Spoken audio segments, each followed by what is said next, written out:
This is not a wig to where, you know, you finna go do some rough, crazy stuff. No, this ain't a wig for roller coasters and stuff. This is a wig for like when you get ready to go out to dinner or you just want to run an errand real quick. This is a wig for that.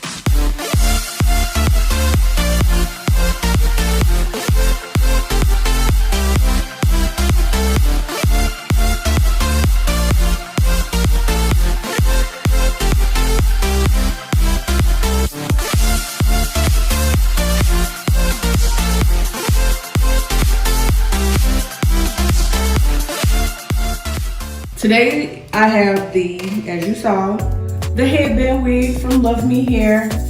This is the best thing I think they could have thought of. Just throw on a wig and go.